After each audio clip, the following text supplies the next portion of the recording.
Events like today, like Kamala Harris isn't here today. She's avoiding it. She's a presumptive Democratic nominee. Do you think she'll be more receptive to the message of events like today?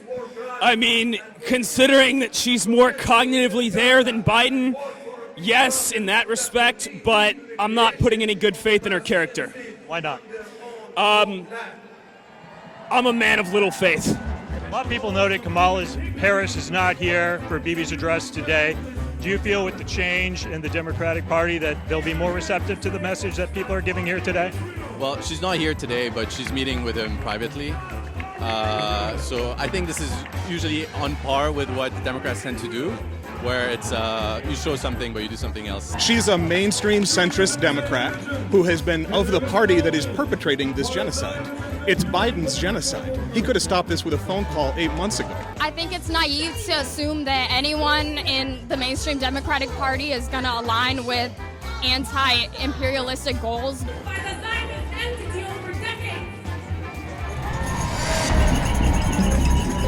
I'm Eric Steiner from MRC-TV, and I'm here at one of the Free Palestine rallies that's broken out in Washington, D.C., where attendees tell us that a change of candidates is not simply enough. They want a larger change to get their message across, and in this case, it's a change of governments. It's not a matter of which candidate or which policies. They really don't change, and what it's going to take is a fight to overthrow the capitalist system through building a workers' party which can fight for socialist revolution. So what will it take to get your message heard then, in your opinion, if this is the two major parties you're dealing with and you don't feel either of them is going to hear this message? I guess revolution, plain and simple. So I would agree with the underlying sentiment of that the way that America exists today as a massive terrorist state and propaganda model to perpetrate fascism must end, must die. Whether what comes out of that is called America or not is kind of meaningless to me. But ultimately, we fight for socialist revolution not only here, but in the Middle East, in Israel, in Egypt, throughout the Middle East. That's the way to find a solution to this question and to liberate the Palestinians. How does socialist revolution in the Middle East impact this and change the situation? Well, the whole basis of the current situation is a fight between different peoples over the same territory.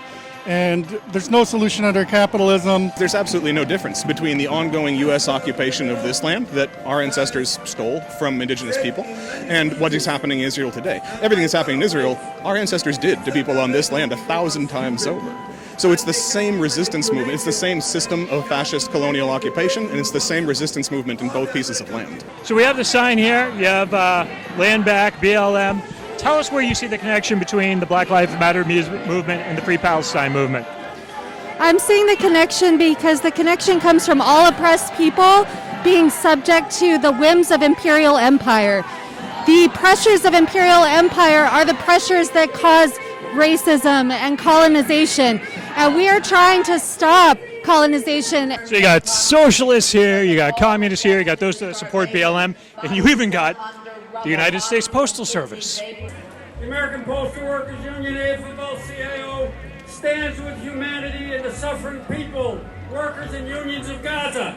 The Democratic Party and the Republicans are both capitalist imperialist parties. Kamala Harris will simply be the new commander-in-chief of U.S. imperialism. The American Postal Workers Union is proud to join with other national unions, including the United Auto Workers, United Electrical Workers,